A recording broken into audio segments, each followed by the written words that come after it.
Bonjour à tous, dans cette vidéo je vais dessiner Naruto en utilisant des formes et des repères afin non seulement que vous puissiez le reproduire, mais aussi afin de progresser dans les méthodes permettant de devenir autonome dans le dessin de manière générale. Je vais donc utiliser le principe de forme, repère, mesure, donc tout ce qu'il y a de plus classique pour dessiner. Et je vais commencer par superposer deux cercles. C'est arbitrairement que j'ai choisi ces formes. Vous superposez sur environ un tiers. Dans ce tutoriel je ne vais pas imposer des normes super strictes, ce n'est pas l'intérêt. Donc une fois ceci fait, on trace une ligne horizontale au milieu de la figure ainsi créée, puis une ligne verticale au milieu également. Ensuite sur le côté je trace des repères afin de diviser ma figure en 4. Cela va m'aider pour la suite. Puis je vais me servir de la ligne horizontale pour placer en gros les yeux. C'est histoire d'avoir un premier repère. Ensuite j'utilise le repère en bas pour placer la base du nez. Puis je dessine un petit trait correspondant à la base du menton. Et je place le repère de la bouche en me situant à un tiers entre la base du nez et la base du menton. Puis je me sers du haut du cercle en bas pour placer la ligne des sourcils qui va servir pour plusieurs placements. Car par exemple entre la ligne des sourcils et la ligne du nez, on trouve le placement des oreilles que je suggère rapidement avec des courbes.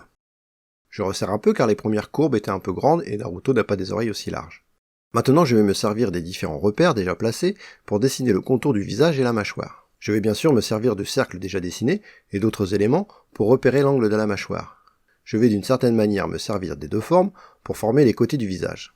Alors un critère important qui va souvent créer des variations d'un visage par rapport à un autre, c'est où commence l'angle de la mâchoire. Dans la plupart des dessins de Naruto que j'ai observés, l'angle part plutôt haut. Donc je vais ici prendre la base du nez comme repère, et partir de ce repère jusqu'à la base du menton déjà dessiné. Déjà à ce stade, on commence à bien deviner le futur visage en cours de réalisation.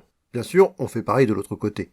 C'est le lot d'un visage de face, il faut faire la plupart des éléments en symétrie. Donc on reprend exactement les mêmes repères, et on fait la même chose, mais en miroir. Ensuite, je prends comme repère la ligne des sourcils et je commence à dessiner le bandeau avec une courbe vers le bas pour bien montrer que le bandeau tourne autour de la forme du crâne. Pour le nez, deux petits traits suffisent, car comme souvent dans des dessins de manga, le nez est surtout suggéré. Pour la bouche, je prends le repère déjà dessiné et au final je dessine un trait légèrement courbé, ainsi que de petits traits sur les côtés pour esquisser un petit sourire. Pour la largeur de la bouche, un repère qui fonctionne souvent, c'est de faire correspondre les bords de la bouche au milieu des yeux. Pour les proportions des yeux, ici on a un standard classique qui consiste à avoir trois largeurs identiques pour les yeux, ainsi que pour la distance qui les sépare. Ce qu'on dit souvent pour décrire cela, c'est qu'il y a la distance d'un œil entre chaque œil. Je place des repères pour bien vous montrer, car quand je dessine pour moi, en général, je n'en ai pas besoin d'autant. Alors je précise bien que le repère des yeux placé au tout début est là pour placer le haut des yeux. Plus précisément la paupière supérieure. Ce n'est pas le centre du regard, et à partir de ces repères, je place des courbes. Ici, je me guide sur la manière dont les yeux de Naruto sont dessinés. La forme des yeux peut beaucoup varier d'un style à l'autre et d'un personnage à l'autre. Sinon, j'aurais pu le faire dès le début, mais on peut dessiner un cercle pour s'aider à construire les yeux. Ici, disons que je le dessine pour la partie basse. Et je me sers de cela pour dessiner la paupière en imaginant, grâce à ce cercle, que je tourne autour de la forme de l'œil. Je parle d'une notion de volume sur un dessin en 2 dimensions, j'espère que je me fais quand même bien comprendre. Maintenant je continue le dessin des yeux, pour être précis, ici quand je dis les yeux c'est plutôt les paupières. Mais bon, je pense que vous m'avez compris. Bon maintenant les yeux en eux-mêmes, en soi c'est très simple, les yeux ce sont des ronds. Il faut juste faire attention à bien les placer. Je reviens sur les paupières afin d'avoir les finitions désirées. Faites bien attention à la symétrie, pour les yeux ça peut vite gâcher votre regard s'il y a trop de différence. Maintenant il est temps de faire l'intérieur des yeux. Un petit rond noir pour la pupille et un petit rond pour la lumière. Pour le cou, que je vais à peine dessiner, j'utilise les bords des yeux comme repère puis je dessine 2 traits. Pour bien placer le haut du bandeau, je vais prendre la distance entre le haut des yeux et la base du nez et je la reporte au-dessus de la ligne des yeux. Je dessine la plaque sur le bandeau, ce qui est simplement un rectangle avec des bords arrondis. Pour me repérer, j'utilise ce qui est déjà dessiné. Le sigle a une base simple. Il faut d'abord dessiner une spirale, puis rajouter un petit triangle à droite sur l'extérieur et un petit trait sur la fin de la spirale. Je vais maintenant avancer sur le bandeau. J'utilise pour cela les repères déjà en place. Rien de bien particulier à ce stade. Comme d'habitude, j'essaie avant tout d'avoir une forme globale qui fonctionne en me basant sur tout ce qui a déjà été mis en place. Et je corrige jusqu'à être satisfait. Je profite d'avoir le bas du bandeau fait pour dessiner les mèches des cheveux sur les côtés du visage au niveau des oreilles. Et dans la continuité, je vais dessiner les mèches au niveau de la mâchoire. Schématiquement, ce sont 3 triangles allant vers le bas. Alors surtout, au contraire des yeux par exemple, pas la peine d'être très symétrique entre les mèches de gauche et les mèches de droite. Je retouche un peu la mâchoire, car je trouve que ma courbe est un peu trop accentuée. Je redessine ainsi légèrement l'angle, d'une certaine manière je resserre vers l'intérieur. La différence n'est pas énorme, mais je trouve cela plus juste ainsi. Pour les cheveux, je trace une courbe pour avoir un repère général. Les cheveux c'est comme le reste, placez des formes et des repères pour vous aider, sinon on part vite dans des détails qui s'accordent mal avec l'ensemble. Sinon la coiffure de Naruto c'est un ensemble de mèches réparties de manière plutôt homogène. Je place donc des repères pour placer les bouts des mèches, puis je les dessine en rejoignant ces repères avec ma courbe. Allez, maintenant, je n'ai plus qu'à aligner les mèches une à une si je puis dire. Tout cela en suivant la courbe. Bon, forcément dans cette phase, rien de bien particulier. Ce ne sont pas des formes qui demandent une grande dextérité dans la réalisation. Cela revient à dessiner une suite de triangles, une forme qu'en général tout le monde maîtrise. Donc un peu de soin est suffisant. Alors j'aurais pu compter le nombre de mèches sur un modèle, voir comment faire une subdivision géométriquement rigoureuse, mais je ne voulais pas faire un tutoriel trop rigoureux. Il faut aussi apprendre à juger à l'œil si on place bien les éléments ou pas. Forcément, on commet parfois des erreurs en faisant cela.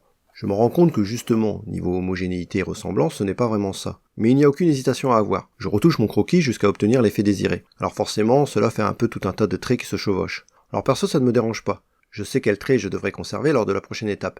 Mais si vous préférez effacer pour que ce soit plus clair pour vous, n'hésitez pas. L'important bien sûr, c'est de trouver une méthode qui vous convienne, et de ne rien fixer. Cette méthode pourra évoluer au fur et à mesure de votre propre progression dans le dessin. Personnellement, je travaille très différemment par rapport à mes débuts en dessin. À ce stade, le visage est déjà bien avancé. Il me reste pour l'essentiel les oreilles à dessiner. Donc, en me basant sur les courbes rapidement croquées au début de la réalisation du dessin, je trace correctement la forme de l'oreille, puis je dessine l'intérieur. Cela consiste en quelques traits et courbes qu'il faut placer correctement. Je ne rentre pas dans la description en détail. Comme ce ne sont pas des placements complexes, c'est l'occasion de vous entraîner à reproduire ce que je fais en trouvant vous-même les bons repères. Et puis soyons francs, si vous manquez de justesse sur l'intérieur des oreilles, ce n'est pas ce qui se remarquera le plus. Bien sûr, de face comme ici, les oreilles sont à dessiner en symétrie, alors surtout pas besoin d'être identiques au millimètre. De légères différences ne sauteront pas aux yeux. Bien sûr, si cela vous paraît compliqué de reproduire en miroir sans repère, surtout n'hésitez pas à en tracer. Et sinon, la symétrie c'est comme tout le reste, c'est à force de pratique qu'on maîtrise. Je vais maintenant dessiner les sourcils. Alors, pour expliquer cela simplement, les sourcils ce sont deux petits triangles ayant pour base le bandeau, avec comme repère la largeur de la plaque, puis allant rejoindre les bords des repères des yeux créés précédemment. Bon, maintenant que le croquis est fait, je vais pouvoir passer à l'étape suivante, qu'on appelle mise au propre ou ancrage. Je mets ce passage de la vidéo en accéléré, car ici, il faut avant tout comprendre le principe, et non pas suivre des étapes précises. Bon, ici déjà, il faut signaler que c'est un ancrage en ligne claire. En gros, on repasse les lignes principales du dessin proprement, et puis c'est tout. D'une certaine manière, on sélectionne le trait à repasser parmi tous les traits du croquis. Sur cet exemple, il n'y a qu'au niveau des yeux où parfois le trait est plus épais. Alors bien sûr, sur cette vidéo, j'utilise un écran avec stylet et un logiciel de création d'images. Donc, strictement parlant, bien sûr, je n'utilise pas d'encre, mais j'utilise un outil numérique imitant ce procédé. Krita est très bien pour cela, et il a l'avantage d'être gratuit pour ceux qui ont un petit budget ou étant simplement économes. Mais bien sûr, il existe tout un tas de logiciels permettant de faire la même chose. L'ancrage, ou mise au propre, consiste donc à repasser sur son dessin pour n'en garder que ce que l'on souhaite, afin d'avoir son dessin final, terminé, le vrai dessin pour lequel on a d'abord réalisé le croquis finalement. C'est bien sûr pour cela que lors du croquis, justement, il n'y a aucun souci à placer des repères, à être parfois brouillon sur un détail, à accumuler les retouches. Puisque tout cela n'est pas ce qui restera au final, c'est seulement une première étape de fabrication, qui ne sera pas visible, sauf pour vous-même en général. Maintenant, je peux enlever le calque du crayonné. Et je me rends compte que j'ai oublié les traces sur son visage. Bon allez, je remets les calques visibles, je retrace rapidement des repères sur ses joues, et je trace 3 traits d'un côté et 3 de l'autre. Et finalement, je n'ai pas encore terminé, puisque j'ai oublié ce que j'appellerais les petits rêvés sur la plaque sur son bandeau. Décidément, je ne suis pas très attentionné. Mais bon, cela démontre aussi qu'il n'y a rien de grave à se tromper, on rajoute ou on corrige si c'est nécessaire. Maintenant que la vue de face est terminée, je vais le redessiner, mais cette fois en vue de 3/4. Pour rappel, la vue de 3/4, c'est entre la vue de profil et la vue de face. Je vais appliquer le même procédé bien sûr, car c'est ce que je veux montrer dans cette vidéo. Je commence donc par tracer 2 ronds superposés, exactement comme tout à l'heure. Même si la vue change d'angle, le procédé est le même. Je continue ainsi à l'identique du premier dessin en traçant donc une ligne verticale sur le côté que je divise ensuite en 4 parties égales afin de me servir de repère.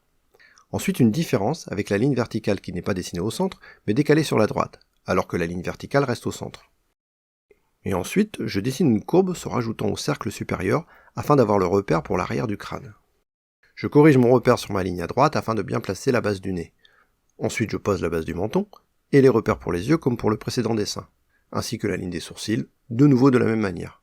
Par contre, à partir de là, il y a du changement, car même si mes cercles restent des repères importants, cette fois, cela va me servir pour délimiter la limite de la mâchoire d'un côté, et de l'autre côté la joue du personnage. Je place à nouveau la bouche avec le repère de 3/4, à partir de la position ainsi trouvée, je tourne autour de la face.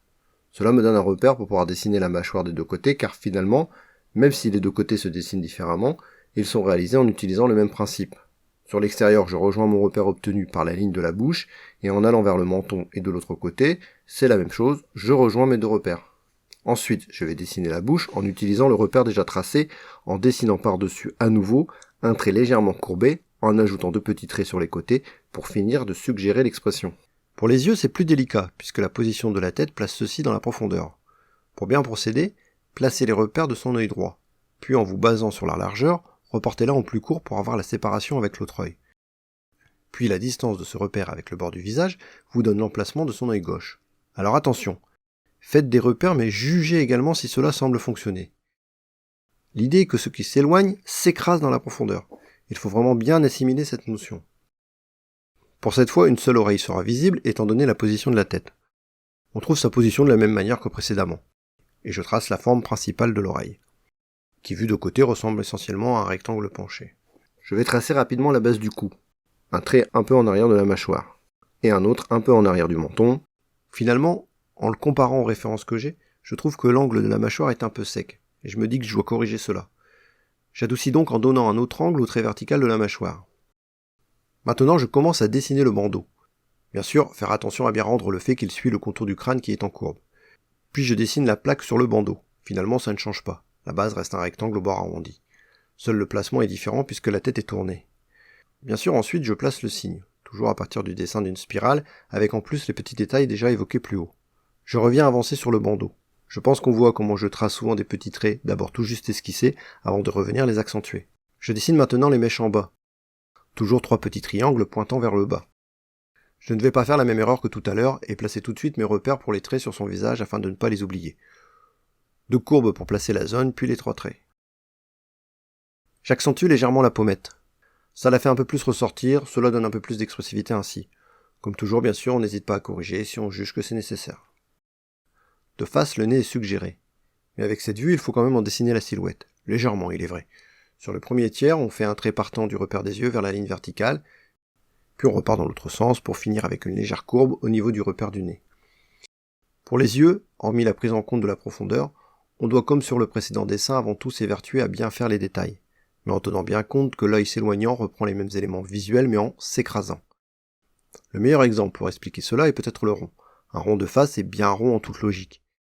Imaginez que ce rond est bien une forme réelle devant vous et qu'il va tourner sur lui-même. Pour vous, observateur, ce rond va devenir de plus en plus ovale, jusqu'à même devenir plat. À chaque fois que l'on dessine quelque chose s'éloignant dans la profondeur, il faut imaginer comment il se modifie de la sorte. Alors certains pensent peut-être que je pourrais utiliser les règles de la perspective pour faire cela, mais hormis certaines exceptions, les personnages se font juger. Je dessine maintenant les petites mèches devant les oreilles.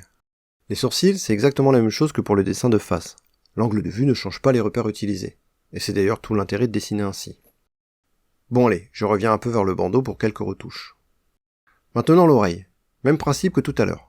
D'abord bien dessiner la forme globale, la forme contenant, puis je vous laisse voir comment subdiviser par vous-même. L'avantage cette fois, c'est qu'il n'y en a qu'une à dessiner, donc pas de symétrie à respecter. Dites-vous aussi que le schéma de l'intérieur de l'oreille, si vous mémorisez ce dessin, sur un personnage de ce type, vous pouvez simplement reproduire à chaque fois le même schéma. Il est temps de finir l'arrière du bandeau, voilà, c'est rapide. Pour les cheveux, c'est bien sûr la même méthode que précédemment. Il est vrai que je dis cela souvent depuis que j'ai commencé le second dessin. Mais effectivement, je trace à nouveau une courbe pour me donner une base, puis je place des repères m'indiquant où vont finir les mèches. Dans le cas de Naruto, il faut avouer que ce n'est pas une coiffure très complexe. Ce n'est bien sûr pas pour cela qu'il ne faut pas faire attention à sa réalisation. Mais il y a bien sûr des coiffures qui demandent plus de maîtrise. Ici, il faut surtout faire attention à ce que l'ensemble fonctionne. Mais si par exemple je m'amusais à réaliser différents dessins de Naruto avec un nombre de mèches variant, la plupart des gens ne le remarqueraient pas, tant que dans l'ensemble cela serait proche de la coiffure de Naruto. Bon, ça vaut bien sûr pour la plupart des coiffures. Souvent on retrouve un schéma global qu'il faut comprendre avant de rentrer dans les détails. Mais quelle que soit la coiffure, et bien sûr je me répète, mais surtout faites des repères et gardez bien en tête comment cela rend dans l'ensemble. Il ne sert à rien de faire des détails bien soignés, des mèches de cheveux ultra jolies, si ça ne colle pas avec le reste du dessin. Et bien sûr, on n'hésite pas à corriger si c'est nécessaire. Les premiers traits d'un croquis n'imposent rien, c'est le résultat souhaité le guide, et c'est normal de se tromper. Je trace maintenant l'intérieur des yeux, toujours avec cette attention sur la gestion de l'éloignement de son œil gauche dans la profondeur, qui de nouveau consiste à écraser plus l'œil s'éloignant que l'œil le plus proche de l'observateur. Bon, cette fois je ne vais pas oublier de placer les rivets sur la plaque, vous remarquerez que sur le second dessin, je n'ai rien oublié avant de passer à l'ancrage. Et voilà, je vais à nouveau accélérer pour cette phase, mais donc voilà, une fois le croquis terminé, je passe de nouveau à l'ancrage. J'ai déjà expliqué en quoi consiste l'ancrage tout à l'heure, je ne vais pas me répéter, je pense l'avoir déjà pas mal fait. Mais je vais en profiter pour préciser certaines choses, particulièrement concernant la phase du croquis. Je sais, pour l'avoir souvent vécu en dirigeant des ateliers dessin, que pour un débutant il est souvent difficile d'accepter de ne pas réaliser de suite un dessin propre, car les dessins qu'on admire, qui nous donnent envie de dessiner nous-mêmes, sont finis. Quand vous ouvrez une BD, tout est mis au propre. Or, il y avait un croquis, une ébauche à l'origine. Le dessin, sauf exception, n'est pas réalisé propre à l'encre de suite. C'est une étape qui vient après. Et souvent même pas directement après un croquis comme ici, mais après une phase supplémentaire de correction. Mais cela dépend bien sûr des dessinateurs et de leur manière de faire. Après, il y a beaucoup de choses à raconter concernant les différentes façons de faire, de préparer son dessin, d'ancrer. Mais cela, j'en parlerai précisément sur des vidéos qui y seront dédiées dans l'avenir. Voilà, j'espère que cela aura été intéressant pour vous. Je rappelle que finalement les deux dessins réalisés en soi n'ont pas tellement d'importance. L'important, c'est la méthode et ce que vous avez pu apprendre en regardant cette vidéo. Et bien sûr, que cela puisse vous servir pour essayer de faire de même. Allez, surtout commentez, likez, abonnez-vous, et à une prochaine vidéo. Bye bye.